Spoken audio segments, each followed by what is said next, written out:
बच्चों हम पढ़ रहे हैं क्लास 11 मैथमेटिक्स का 5वां चैप्टर कॉम्प्लेक्स नंबर यानी कि सम्मिश्र संख्याएं, जिसका भाग 1 मैंने तुम्हें पढ़ा दिया बच्चों। पार्ट 1 में मैंने तुम्हें जनरल इंट्रोडक्शन दिया, कॉम्प्लेक्स नंबर क्या होते हैं, उनका यूज, वास्तविक संख्याओं की लिमिटेशन के बाद हम करते हैं, उसको रिप्रेजेंट हम कैसे करते हैं, सारी बेसिक जानकारी मैंने तुम्हें दे दी। अब बच्चों अपन आगे बढ़ते हैं थोड़ा सा इसके ऑपरेशंस की तरफ, यानी कि जोड़ना, घटाना, गुणा करना, भाग करना। बहुत आसान बातें हैं, बिल्कुल ध्यान से देखना, समझने के बाद हैंड टू हैंड आपको वीडियो पॉज करके नोट डाउन भी करना है। बच्चों दो सम्मिश्र संख्या है तो कोई सी भी ले लो, जैसे Z1 मैंने ले ली a प्लस आयोटा b, ठीक है। Z2 अपन ने ले ली c प्लस आयोटा d। तो जब सम्मिश्र संख्याओं का एडिशन करते हैं तो बच्चों वास्तविक से वास्तविक जोड़ते हैं, इमेजिनरी यानी कि काल्पनिक से काल्पनिक जोड़ते हैं। मैंने तुम्हें ढंग से पढ़ा दिया कि वास्तविक कौन है और काल्पनिक कौन है पिछले वाले वीडियो में। वीडियो स्किप बिल्कुल नहीं करना है, बिल्कुल सीक्वेंस से देखना है। यूं नहीं तुम महारथी बन जाओ, डायरेक्ट दूसरे पे आ रहे हो, फिर डायरेक्ट 10वें वीडियो को देख रहे हो। सीक्वेंस फॉलो करनी है, मैथमेटिक्स में सारी बातें लिंक्ड होती है ना। चलो, इसका वास्तविक पार्ट कौन है a, इसका कौन है c, ये जुड़ गए। अब आयोटा हमने बाहर ले लिया और इनके इमेजिनरी पार्ट को भी जोड़ दो, b प्लस डी, बस ये इसका फाइनल रिजल्ट है। अब क्या मैथमेटिक्स वालों बच्चों के फॉर्मूलों में ज़्यादा मज़ा नहीं आता, सर डायरेक्ट एग्जाम्पल से समझा दो आप। तो बच्चों आ जाओ एग्जाम्पल ले लेते हैं, ध्यान से देखो। जैसे मैंने एक एग्जाम्पल लिया कि Z1 में हमने एलिमेंट ले लिया 2 प्लस 3 आयोटा, ठीक है। Z2 बच्चों हमने ले लिया 4 प्लस 5 आयोटा, ठीक है। तो Z1 प्लस Z2 बच्चों क्या हो जाएगा बच्चों 2 और 4, यानी कि दोनों के वास्तविक भागों को जोड़ो। 2 और 4 बच्चों कितना, ये 2 प्लस 4 ये आयोटा, और काल्पनिक भाग 3 प्लस 5, यानी कि फाइनल रिजल्ट आ गया 4 और 2 6 प्लस 8 आयोटा, ये आ गया Z1 प्लस Z2। इस तरह से हमें एडिशन करना है, तो कर लोगे बच्चों। एडिशन तो बहुत आसान है। चलो आगे बढ़ते हैं। अब बच्चों एडिशन के गुणधर्म जो थ्योरेटिकल पोर्शन है वो एक बार पढ़ लो। कोई बात मुझे लगेगी तुम्हें समझा नहीं तो मैं एंड टू एंड समझा दूंगा, ध्यान से देखो। संवरक नियम, दो सम्मिश्र संख्याओं का योगफल एक सम्मिश्र संख्या होती है, यानी कि दो सम्मिश्र संख्याओं को जोड़ोगे तो जो आने वाला रिजल्ट है वो भी एक सम्मिश्र संख्या ही होती है, ठीक है। क्रम विनिमय, Z1 प्लस Z2 करो वो बराबर होगा Z2 प्लस Z1 के, कोई फर्क पड़ने वाला नहीं है। साहचर्य का नियम बच्चों, यहाँ पे एक छोटी सी मिस्टेक है, यहाँ प्लस लगा दो, ठीक है, प्लस भी लगेगा भाई। Z1 प्लस Z2 को ब्रैकेट में पैक किया, प्लस Z3 करो, फिर Z2 Z3 को जोड़ के ब्रैकेट में पैक करके जोड़ के Z1 जोड़ दो तो बराबर आएगा। कहने का मतलब पहले इन दोनों को जोड़ दो, फिर इस तीसरे को जोड़ दो, या पहले इन दोनों को जोड़ दो फिर पहले वाले को जोड़ दो, दोनों का रिजल्ट बराबर आएगा। बेसिक बात है ना, इनको तो तुम नोट डाउन कर लेना बच्चों। योगात्मक तत्समक, ये हमने संबंध व फलन में बच्चों पढ़े थे, ऐसी बातें है ना। योगात्मक तत्समक का मतलब बताऊं क्या होता है, ठीक है, कि ऐसा हम क्या जोड़ें कि वापस सेम कॉम्प्लेक्स नंबर, सेम सम्मिश्र संख्या आ जाए। तो बच्चों 0 है ना, Z में 0 जोड़ने पर वापस Z आ जाएगा। इसके प्रतिलोम का अस्तित्व, अब बच्चों प्रतिलोम का मतलब क्या होता है, वो तत्समक अवयवों में लाना होता है कि Z में ऐसा क्या जोड़ें कि 0 आ जाए। जो तत्समक अवयव बच्चों किसी भी सम्मिश्र संख्या का तत्समक योग तत्समक अवयव कौन है, 0 है। देख लो ना भाई, योग तत्समक अवयव से क्या तात्पर्य है कि क्या जोड़ें कि उस पर कोई प्रभाव ना पड़े, तो 0। अब उसका प्रतिलोम क्या होता है कि योग तत्समक अवयव कब आएगा, क्या जोड़ें, जब उसका ऋण जोड़ो, उसका नेगेटिव जोड़ो। Z में -Z जोड़ दो तो वापस 0 आ जाएगा। पढ़ लेना इसको ना, ये लिखा हुआ है। दो सम्मिश्र संख्याओं का अंतर, जैसे एडिशन किया, जैसे योगफल किया बच्चों, वैसे व्यकलन यानी कि अंतर हम करते हैं। Z1 जैसे अपन ने माना a plus iota b, Z2 अपन ने माना c प्लस आयोटा d। तो बच्चों Z1 माइनस Z2 बच्चों क्या होगा, वास्तविक का अंतर और काल्पनिक का भी अंतर है ना, यानी कि a माइनस सी, ठीक है। अच्छा, डिफरेंस हमें निकालना है, plus iota b minus D. इस तरह से हमारा रिजल्ट आएगा फाइनल। एग्जाम्पल लेके तो मैं समझाता हूँ और ढंग से बच्चों समझ में आएगा, ध्यान से देखो। जैसे Z1 अपन ने ले लिया 5 प्लस 3 आयोटा, ठीक है। Z2 अपन ने ले लिया 2 प्लस 7 आयोटा। अब ध्यान से देखना बच्चों ना, 5 माइनस 2, अगर हमें Z1 माइनस Z2 निकालना है तो, है ना, 5 माइनस 2 प्लस आयोटा 3 माइनस 7, इसको हमें सोल्व करना है बस भाई। काल्पनिक का अंतर और वास्तविक का अंतर बच्चों, 5 में से 2 गया तो कितना बचा, 3, और यहाँ पे 3 माइनस 4 कितना बचेगा, माइनस का 4, 3 माइनस 7 माइनस का 4, तो माइनस का 4 आयोटा। मतलब जैसे तुम जनरल जोड़ भागी करते हो वैसे ही करना है, कोई अलग से कोई फॉर्मूला नहीं है, कोई फॉर्मूला समझ के याद मत करना है इसको। देखो यहाँ सबके साइन चेंज कर दो, जैसे तुम बचपन से करते आ रहे हो, 5 + 3 आयोटा ऐसे करते हो तुम, तो इन दोनों के साइन चेंज होंगे, -2 -7 आयोटा, तो 5 में से 2 गया तो 3, 3 आयोटा में 7 आयोटा गया तो 4 आयोटा। ये लो क्या फ़र्क पड़ा, जैसे तुम करते हो वैसे करो, कोई दिक्कत वाली बात नहीं है ना। तो एक सिस्टमेटिक तरीके से मैंने तुम्हें समझा दिया। चलो गुणनफल जैसे हम जनरली गुणा करते हैं वैसे ही मल्टीप्लाई करना है बच्चों। देखो इधर हो, समझाता हूँ एक बार, है ना। Z1 जैसे मैंने ले लिया A + आयोटा B, ठीक है। Z2 अपन ने ले लिया वापस A लेकर क्या करेंगे अपन, C + आयोटा D।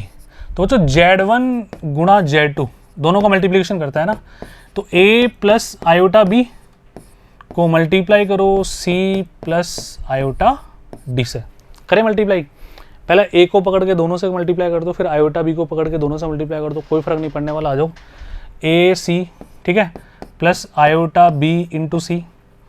अब आयोटा B की बारी, प्लस देखो A को C से मल्टीप्लाई कर दिया, C को इससे भी कर दिया, अब इसकी बारी AD आयोटा, प्लस आयोटा को आयोटा से करो, आयोटा स्क्वायर और BD। अब बच्चों यहाँ पर एक बात मैंने तुम्हें नहीं बताई, वो अगले वीडियो में आएगी, आयोटा की पावर्स। केवल एक छोटी सी बात यहाँ पे देखो जो काम आने वाली है। आयोटा को जो मैंने रिप्रेजेंट किया √-1 से किया। अब बच्चों जो आयोटा स्क्वायर होता है ना, वो क्या होता है, -1। ध्यान रखना इस बात को, है ना।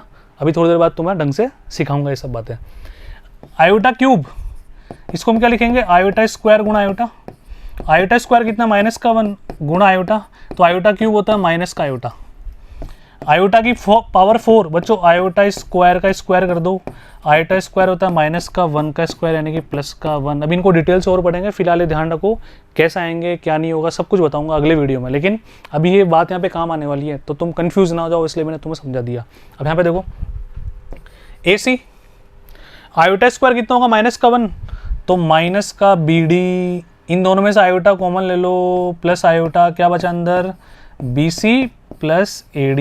एक सिस्टमेटिक तरीके से हमने एक फॉर्मूला बना लिया बच्चों इसका, पर ये फॉर्मूला मैथमेटिक्स वाले बच्चों के लिए कंफर्टेबल नहीं है, इसको याद थोड़ी रखेंगे सर, हम तो वैसे ही मल्टीप्लाई करेंगे जैसे बचपन से करते हुए आ रहे हैं। तो सर आप एक काम करो ना, हमें एक एग्जाम्पल लेके समझा ही दो ना, हैंड टू हैंड। तो बच्चों मैं तुम्हारी मन की आवाज़ सुन पा रहा हूँ, ध्यान से देखो, आओ एग्जाम्पल ले लेते हैं, पर है ना। Z1 हमने ले लिया बच्चों 2 + 3 आयोटा, Z2 हम ले रहे हैं 3 + 2 आयोटा, दोनों को मल्टीप्लाई कर देते हैं। आ जाओ Z1 गुणा Z2, 2 + 3 आयोटा, ठीक है, सॉरी प्लस नहीं मल्टीप्लाई, है ना।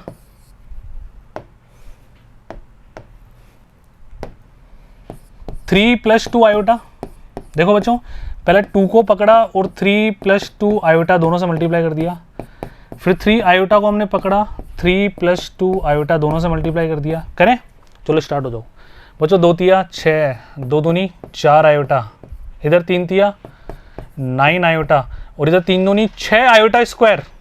आयोटा स्क्वायर की वैल्यू -1 तो -6, ठीक है।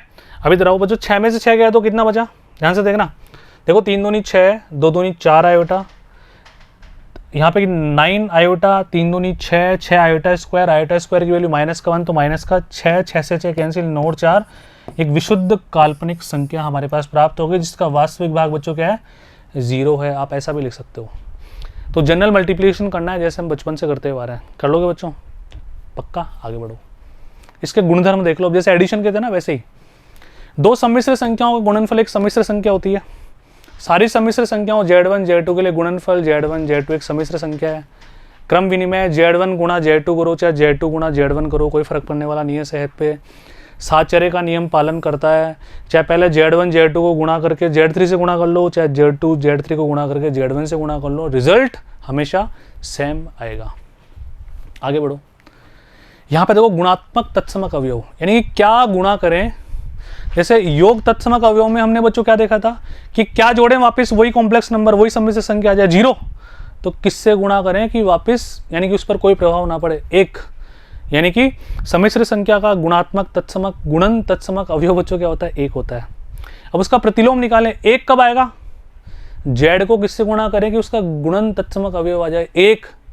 तो सर जेड को अगर 1 लाना है तो 1/z से गुणा करना पड़ेगा, यानी उसका उल्टा करना पड़ेगा, है ना, 1/z करना पड़ेगा। अब एक बात दिमाग में फिट कर लो बच्चों, जैसे मैथमेटिक्स में तुम बचपन से जानते हो कि नीचे अंडर रूट आता है जब किसी भी प्रश्न में कैलकुलेशन करते समय, तो उसको स्टैंडर्ड नहीं मानते, नीचे से अंडर रूट गायब करना ही करना पड़ता है हमारे को, है ना, उसको संयुग्मी से गुणा भाग करके। वैसे ही यहाँ पर भी बच्चों एक बात दिमाग में फिट कर लेना, अगर नीचे आयोटा आ रहा है तो उसको स्टैंडर्ड आंसर में नहीं माना जाता, नीचे से आयोटा में हटाना पड़ता है, और आयोटा हटाने के लिए में क्या करना पड़ता है, उसको संयुग्मी से गुणा करना पड़ता है ना।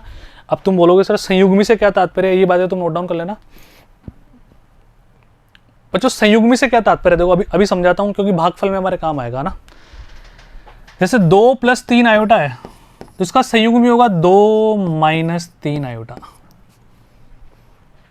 यानी कि हम क्या बोलते हैं बच्चों, बेसिकली जो काल्पनिक भाग है उसका साइन हम चेंज करते हैं, प्लस से माइनस और माइनस से प्लस। फिलहाल इतना सा, फिर हमारे पास एक स्पेसिफिक टॉपिक आएगा जिसमें केवल हम ये पढ़ेंगे संयुग्मी कैसे निकालें, मापांक कैसे निकालें। फिलहाल तुम क्या ध्यान रखो, काल्पनिक भाग का साइन हम चेंज करते हैं, वहीं उसका संयुग्मी हो जाता है। अब बच्चों ध्यान से देखो, हम चलते हैं किस पे, भागफल पे। भागफल के लिए जैसे देखो बच्चों, a + आयोटा b को डिवाइड करना है c + आयोटा d से, ये z1 और ये z2। अब इसको इसके संयुग्मी से गुणा करना पड़ेगा, यानी कि नीचे वाले के c - आयोटा d से मल्टीप्लाई और c - आयोटा d से डिवाइड। अब बेसिक मल्टीप्लिकेशन करना है पूरा, तो एक काम करूँ क्या, ABCD की फॉर्म की बजाय एक न्यूमेरिकल एग्जाम्पल लेके अपन कर लेते हैं, है ना।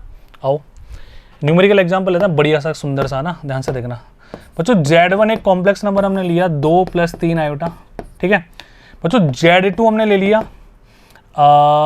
3 + 5 आयोटा, इन दोनों को डिवाइड करना है। अब Z1/Z2 तो किससे मल्टीप्लाई करूं, नीचे वाले के उल्टे साइन से 5 आयोटा, यहाँ भी 3 - 5 आयोटा, तो ऊपर तो मल्टीप्लाई करना तुम जानते ही हो। देखो नीचे हमने ऐसा क्यों किया, क्योंकि हमें पता है a + b a - b बनेगा बार बार, जो कि क्या होता है a² - b², और नीचे से आयोटा उठ जाएगा, क्योंकि आयोटा का स्क्वायर करोगे तो -1 न्यूमेरिकल वैल्यू आ जाएगी, आयोटा तो उठ जाएगा ना, कुछ भी आ जाए उससे क्या फर्क पड़ता है। चलो आ जाओ, पहले ऊपर मल्टीप्लाई करके तो मैं दिखाता हूँ। 2 को पहले 3 - 5 आयोटा से गुणा करेंगे, फिर 3 आयोटा को 3 - 5 आयोटा से मल्टीप्लाई करेंगे। नीचे बच्चों क्या आ जाएगा, a² माइनस, ध्यान से देखना, b², और b का मान कितना है 5 आयोटा, और ये साइड में लिखना भी पड़ेगा आपको। अभी तो समझा रहा हूँ मैं, अभी प्रॉपर क्वेश्चंस में नहीं है ना, कि a² - b² होता है, एक बार प्लस एक बार माइनस।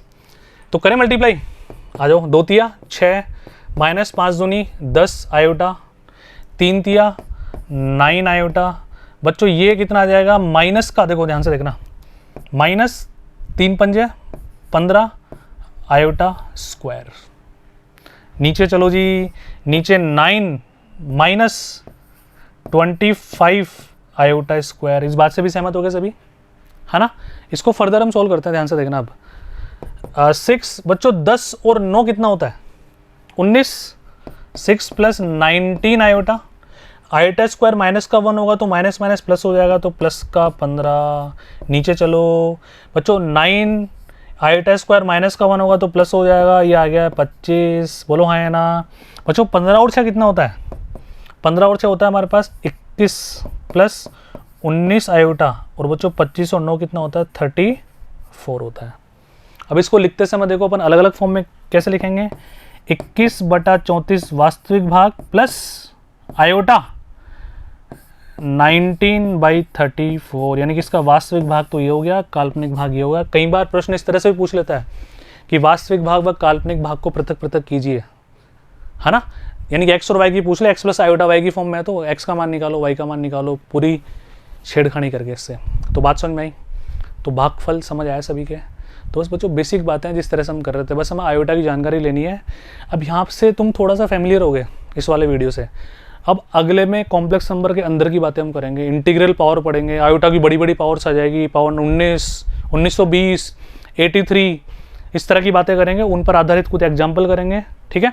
इसी के तहत ये वाला वीडियो बच्चों आपका समाप्त होता है। मिलते हैं अगले वीडियो में, इसकी प्रैक्टिस करिएगा ढंग से। धन्यवाद।